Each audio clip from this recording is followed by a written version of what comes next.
So our first speaker, with no further ado, is Lori Lamb. She's the Assistant Director of Sustainable Operations at the Mendenhall Glacier Visitor Center in Juneau, Alaska. She's traveled very far to join us today, and actually from the best time of year up there, so we appreciate you spending some time with us down here. In 2014, she was recognized as the Tongass National Forest Sustainable Operations Employee of the Year. And she is a fellow in the Forest Service's Net Zero program and an active member of the Tongass National Forest Green Team. She believes passionately in connecting people to the outdoors and living more respectfully in our environment. When I asked her about her outdoor childhood memories, I think Rebecca would be very happy to hear what she said. She spent a lot of time outdoors as a kid on a dairy farm. Her mom she says that my mom tells me I was prone to wandering off when I was a toddler and preschooler. She'd turn her back for a second and I'd disappear. The dog usually followed me. My parents learned to call the dog to find out what direction I'd gone.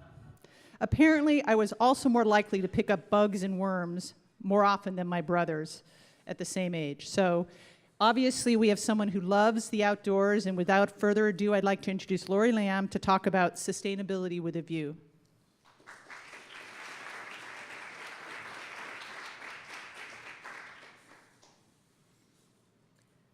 So picture an iconic attraction in your community. Think about what that might be. What if that attraction disappeared? What would you do? What would it mean to your community to have that attraction disappear? I work on the Tongass National Forest at the Mendenhall Glacier Visitor Center in Juneau, Alaska, and that picture you see on the screen is the view out our window at the Visitor Center. And the Mendenhall Glacier, like glaciers around the world, is melting. It's in the process of disappearing. So to kind of give you a sense of how our views have changed over time, this photo is from 4 years before our visitor center was opened. And the vantage point the photo is taken from is just behind and above our current visitor center.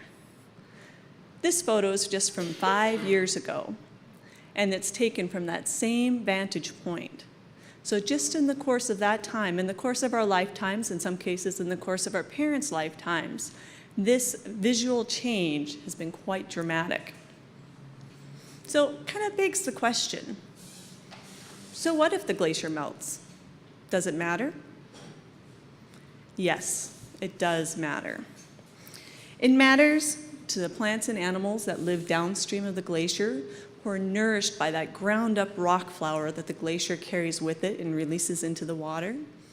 It matters to the people of Juneau. For the people of Juneau, the glacier is the backdrop of their daily lives. We have a contingent of dog walkers that show up every morning. We get to see them. You get to know the dogs better than the people usually. It matters for the locals who come out and they want that place to play. They take their friends, they take their family. And it definitely matters to the tourism industry. So Juneau receives around 1 million cruise ship visitors a year. Just over half of them come to the Mendenhall Glacier. So you can imagine, if our glacier were to disappear, how that would impact the economy of our community. But for me, the glacier matters in a different way. It matters in how it affects people. My favorite display at the Visitor Center is the one you see on the screen in front of you. It's the glacier ice. It's an actual piece of ice that we fish out of the lake and put on a cart in the middle of a room for the sole purpose of people touching it. And people will come into the visitor center, and a lot of times they think they're looking at something fake, because when you go to a visitor center, how often are you touching something real? And they walk up to the ice, they still reach out their hand anyway to touch it, and then they jerk their hand back. It's real. You see the surprise on their face, you hear the shock in their voices, and then they reach their hand back out again, and they touch the smooth contours of that ice. Their fingers find the seams where the individual ice crystals meet. And if they're lucky enough, they can look into one of those clear ice crystals and see a very small air bubble. And the naturalist next to them will let them know that that little air bubble is a sample of air from the time that that ice was formed. It may be a sample of air from before your grandmother was even born. So does the glacier matter? Yes, it matters. It matters because it helps people connect to the land. More specifically, it helps them to connect to their public lands. Just around the corner from this display in the visitor center, we have a display about climate change because, of course, if your glacier is melting, people want to know some of the reasons why. And the display explains some of the effects of climate change and offers up ideas of actions people can take. But the most important thing it does is it gives them a chance to say what actions they will take. We have laminated index cards and grease pencils, and we offer them to people, and they write down their ideas and they stick them up on a pegboard. And it's everything from turn off the water when you're brushing your teeth to build green roofs. It's amazing to see the wonderful things that people are planning to do when they return home. But we're a visitor center. It's not enough for us to just ask people to take actions, ask people to take a look at the world around them, look at how they can be better stewards of the lands that they own. We have to do something too. So when I first joined the Mendenhall Glacier Visitor Center team, I took a look around and saw that we were doing a few things. We were recycling. Whoops, let me back up one there. We're recycling, but in our break room only. When light bulbs burnt out, we're replacing them with LED lights with the whole goal of using less resources, making our light bulbs last longer. And in the break room, once I arrived, we started composting. Now this innocent-looking bucket is actually a really good story. So we've been composting in our break room maybe 3, 4, 5 years now. And a couple springs ago, one of our temporary seasonals who opted not to return to our site because she had accepted a permanent job, she sent me an email. She said, "Lori, I just wanted to let you know that last fall when I went home, I talked to my parents about composting. My dad had heard of it. My mom had never heard of composting, but we decided as a family that's what we were going to do. We're going to start composting." The day she sent me that email, that spring day, was the day they had taken their first batch of finished compost and spread it out in their garden. So for me, what this bucket of compost means is it means there are simple things we can do to connect with people and inspire them to carry actions forward in their own lives. Something as simple as composting. How many of you noticed they actually have compost buckets outside this door? There's a couple of large cans, rather than buckets, I should say, where they collect compostables here. So we could dig a little deeper than just doing this. I mean, we've got reasons for being sustainable on site. We're a visitor center. We need to have good actions. There's executive orders that support sustainability. They support the reduction of resource use. But really the reason we do it is because we're stewards of public lands, and it's just the right thing to do. So after I looked around at what we were doing, the recycling, the composting, the changing out light bulbs, I realized we need to dig a little deeper. We need to do a little bit more. So we actually dug a little deeper in a more literal sense. We took a small team of us, and we donned rubber gloves, grabbed a bunch of 5-gallon buckets and a tarp, and we grabbed half the trash bags on site and started sorting our trash. What do you think was the single most common item in our trash? What do you think? I hear plastic bottles. What else? I think I heard a banana peel. Would you believe the single most common item in our trash, the item that made up almost 1/3 of our trash, was paper towels? Paper towels. It was kind of amazing, but you know what it meant? It meant we had a super simple solution for reducing our waste. All we had to do was eliminate paper towels from the restroom. And it really was that simple. We already had electric hand dryers in the restroom, hand dryers that were powered by hydroelectricity. So that's what we did. We simply took out the paper towels and heard hardly a word from the public about it, and we've been going strong ever since. So that was another simple thing we could do. But it was time to look a little broader, look at our site as a whole. What could we do at our site to increase our sustainability efforts? And part of what we're doing is trying to do things that are visible to the public so they can carry some of the ideas home with them. Well, about the time we were starting to think about this, we had the good fortune to find out about the Net Zero Fellowship Program that was offered through the Forest Service's Office of Sustainability.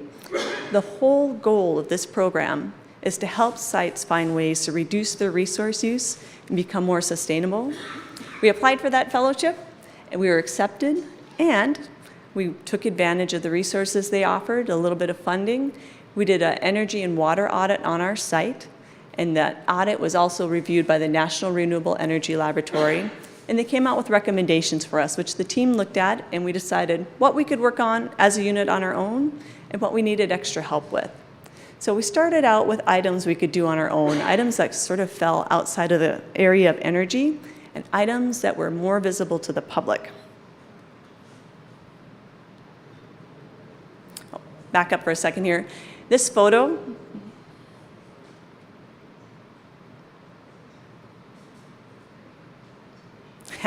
sorry, I'm playing dueling remote controls here. So this photo you see was one from our energy audit. The energy audit, would you believe, was an interesting experience.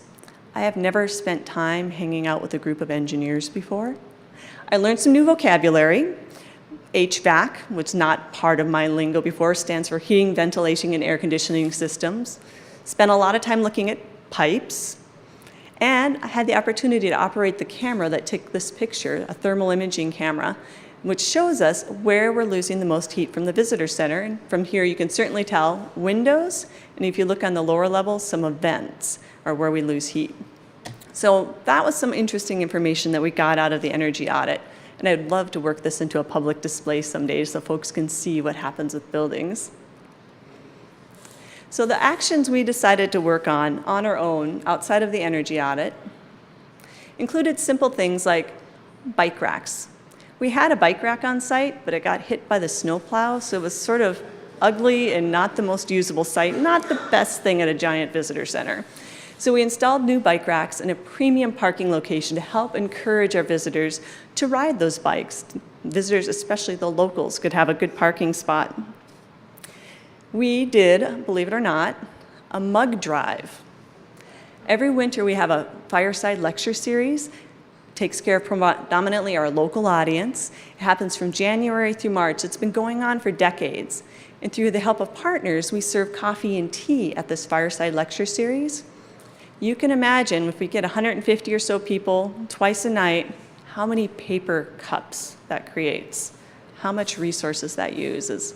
My coworker Lori Craig came up with the great idea of saying, hey, let's just ask the community if anyone has spare mugs. We ended up with 3 totes of mugs. So plenty of mugs, but the good news with that is we have a dishwasher in our break room and we're able to wash it. And this is one way we can make sustainability visible to our local audience, this using of mugs. It's kind of fun. Sometimes you see people looking to pick their favorite mug out of the patch. Another thing we've done is install public recycle bins. That waste audit I mentioned earlier, paper towels was something we could take care of on our end. The second most common item was paper and cardboard, followed by plastic water bottles, which was mentioned. So by having a recycling bin available to the public, we can help pull some of that out of our waste stream and reintroduce it as a resource in another manner. But I think maybe my favorite thing we've done so far is put waterless urinals in the bathroom. And it might sound like sort of a funny thing, but one, they work great for us. 2, it's a wonderful opportunity. I live in a rainforest. Why would you use a waterless urinal in a rainforest? Well, if you think about it, water coming into a restroom is typically treated, so it takes energy and resources. And then when it leaves, you need energy and resources to treat that water. So if you reduce the amount of water you use, you reduce your resource use. The only problem with waterless urinals is only about half our visitors ever have the chance to see them. There you go, you got it. So this fall, we're going to start implementing some of the energy conservation measures that were recommended in our energy audit. things that are maybe less exciting and less visible, like we're going to commission our HVAC system, we're going to do a building management system, which we really do need replacing, redo the lighting in the whole building instead of just one fixture at a time, and install occupancy sensors. So things like bathroom lights don't need to stay on when nobody's in there. So on this sustainability journey, we've taken small steps. Some are steps that are visible to our public and hopefully will inspire them. And we've got a plan for some medium-range steps, the ones that are happening this fall. But what about the future? There is so much more we can do for sustainability and do it publicly as a visitor center. It just so happens, at this point, we're entering into a process of master planning, and we've got money through federal highways to help us with it. And a big part of this master plan is to look at traffic flow on the site, both vehicles and people. Now, what if we look at this master plan with an eye towards sustainability? And there we go. As you look at this slide, on the left side, that structure you see is our visitor center. The upper right corner is a parking lot that the buses hang out in while they're waiting for their visitors to enjoy the site. That stretch of road in between, that 1/3 of a mile, is where buses go when they're dropping off and picking up passengers. They drive to the end of the road, they drop them off, and people get out of their bus and they begin their Alaska experience with this beautiful view of the glacier and the wafting of diesel fumes. What if we could do it different? What if we could stop the buses back at that parking lot in the upper corner of the photo and bring people closer on an electric tram and electric circulator? Do one step better. What if we produced that electricity on our site? What if we made our own hydropower? There's actually a precedent for hydropower on our site. Long before the visitor center opened, before the rock that we sit on was even uncovered by the glacier ice, there was a powerhouse that produced hydroelectricity for the mines in Juneau during the early days of Juneau. What if we took that powerhouse foundation, rebuilt the powerhouse, made it functional in creating our electricity, and turned it into a display that visitors could go to and learn about how electricity is made, how it's used on site, maybe some of the other sustainability measures we do? What kind of inspiration might we give those visitors? What kind of ideas might they bring back to us? So the future for us is wide open.